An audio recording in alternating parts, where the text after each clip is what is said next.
Oke, halo Sobat Ibas, balik lagi bersama gue Yudo di channel Ibas Entertainment. Dan pada konten kali ini, kita akan mencoba untuk mereview sebuah mobil elektrik dari Wuling.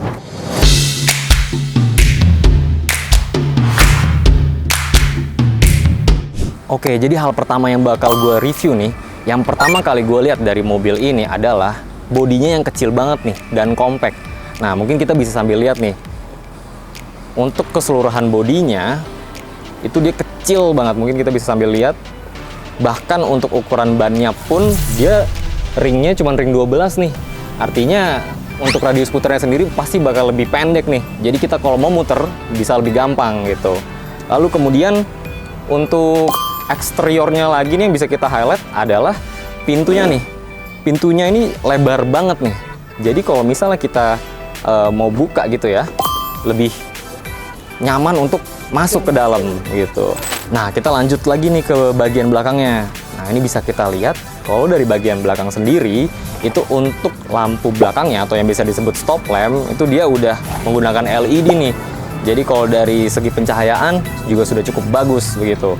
Lalu kemudian kita juga bisa melihat untuk dimensi kaca belakangnya juga udah cukup lebar. Jadi walaupun mobilnya kecil, ketika kita melihat ke belakang untuk mundur itu visionnya bisa luas tuh. Jadi kita ngeliat ke belakang mau mundur tidak susah begitu. Nah, lalu kemudian yang mau gue highlight banget nih, walaupun mobil ini terlihat kecil dan compact, tapi sebenarnya ini peruntukannya bisa untuk 4 orang nih. Nah, ini mungkin kita bisa lihat ya, ketika gue membuka pintunya, di sini tersedia 4 buah tempat duduk nih. Jadi bisa dimuat untuk 4 orang gitu. Jadi walaupun kecil, fungsi utama untuk mengangkut orangnya masih bisa terlaksana begitu ya. Jadi bisa muat untuk 4 orang. Karena ini mobil listrik, pasti kita perlu ngecas dong. Nah, ngecasnya di mana sih? Nah, Sobat Ibas nggak perlu khawatir nih. Jadi kalau untuk ngecas, itu Sobat Ibas bisa menggunakan docking charge-nya nih. Jadi docking charge mobil ini itu ada di bagian depan. Jadi nanti ini tinggal dibuka, lalu kita colok chargernya, dan tinggal tempelin deh ke instalasi listrik di rumah Sobat Ibas, begitu. Oke, tadi kita udah lihat nih eksteriornya. Sekarang kita mau coba masuk ke dalam interiornya nih. Nah, yang pertama gue pengen ngasih lihat ke kalian dulu nih. Untuk kuncinya ini lucu banget nih. Bentuknya kotak. Udah kayak bedak ya. Nah, untuk fiturnya sendiri, itu kalau kita mau masuk gampang banget nih. Jadi kita tinggal pegang kuncinya, lalu kita pencet, dan dia akan otomatis ter-unlock atau terbuka begitu ya. Lalu kita tinggal masuk deh nih. Nah, kita udah masuk di dalam mobil listriknya nih teman-teman. Kita tinggal injek remnya aja. Dan ini udah bisa langsung dijalankan nih mobil listrik ini.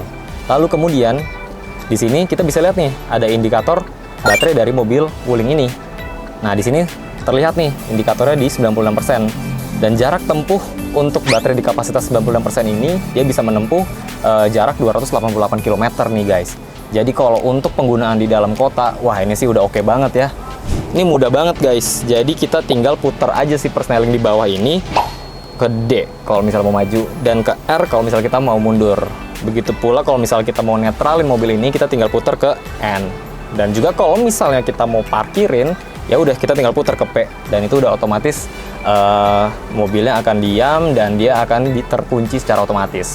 Nah, yang lebih menariknya lagi nih di mobil elektrik ini, untuk kacanya sendiri dia sudah full auto nih guys. Kita mau nurunin kaca, kita tinggal pencet dan dia udah full auto untuk turunnya. Dan ini berlaku untuk 2 kaca di depan ya guys. Jadi udah oke banget nih fitur-fitur mobil mahal lah ya. Hal terpenting itu adalah fitur keamanannya. Dan di mobil ini itu sudah disediakan fitur keamanan berupa 2 titik airbag. Yang pertama itu ada di setirnya nih. Jadi kalau untuk pengendaranya itu dia sudah ada airbagnya juga.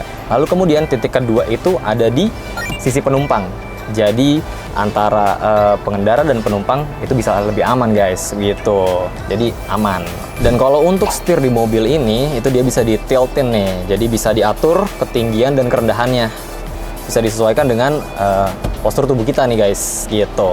Sisi kursi pengendaranya ini bisa dimaju dan dimundurkan. Nah, lalu kemudian di mobil ini juga ada yang namanya command voice. Jadi kita tinggal ngomong halo Wuling. Halo. Nah, dengan otomatis dia akan merespon, dan kalau misalnya kita mau menelpon teman kita, ibu kita, orang tua kita, atau misalnya kita mau menggunakan navigasi map, itu bisa kita kontrol di command voice tersebut, begitu. Jadi ini salah satu fitur yang oke banget nih di mobil elektrik ini. Bisa diulang lagi? Oke, itu tadi dia tidak mengerti. Oke, Sobat Ibas, tadi kan kita udah ngomongin nih fitur-fitur dari interiornya, eksteriornya. Nah, sekarang gue pengen coba untuk test drive si mobilnya dulu nih. Kita biar tahu gimana sih feel berkendaranya. Yuk!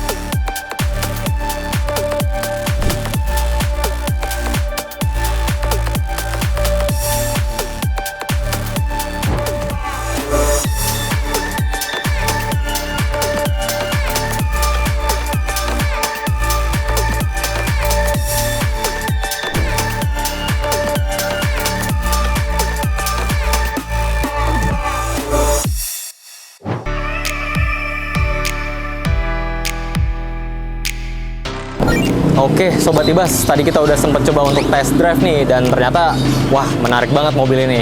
Oke, jadi gue paling mau ngasih tahu aja nih, kelebihan dan kekurangan dari mobil Wuling listrik ini. Nah, yang pertama menurut gue kelebihannya adalah dia, karena dia adalah mobil listrik, jadi dia lebih ramah lingkungan. Lalu kemudian dari segi badannya yang kecil dan compact nih, jadi dia enak banget nih dipakai di perkotaan. Jadi kalau kita mau masuk ke dalam gang-gang, lalu kemudian kita mau muter balik, itu juga lebih enak. Oke, lalu yang ketiga, karena dia mobil listrik juga, otomatis dari segi biaya bahan bakarnya ini lebih murah nih, karena kita tinggal colok listrik aja dan otomatis dia akan ngecharge gitu. Jadi lebih hemat biaya, lebih ramah lingkungan, dan lebih gampang digunakan di perkotaan nih. Lalu kalau dari segi kekurangannya, mungkin gue bisa bilang karena sekarang kita masih dalam masa perpindahan dari mobil konvensional ke mobil listrik, jadi masih dikit nih penyedia-penyedia layanan untuk ngecas mobil ini. Jadi kalau misalnya seumpama kita mau pakai mobil ini keluar kota, lalu tiba-tiba baterainya habis di jalan, nah itu yang repot nih. Jadi kita harus pinter-pinter nih, kira-kira kita ngecasnya berapa lama dan mau dipakainya kemana, begitu. Kurang lebih seperti itu sih kalau dari gue kekurangan dari mobil Wuling listrik ini, gitu. Oke, Sobat Ibas, demikian review singkat dari mobil Wuling listrik yang barusan gue cobain. Pokoknya jangan lupa komen, like, dan subscribe channel YouTube Ibas Entertainment, dan tunggu keseruan kita selanjutnya. Gue Yudo, bye-bye!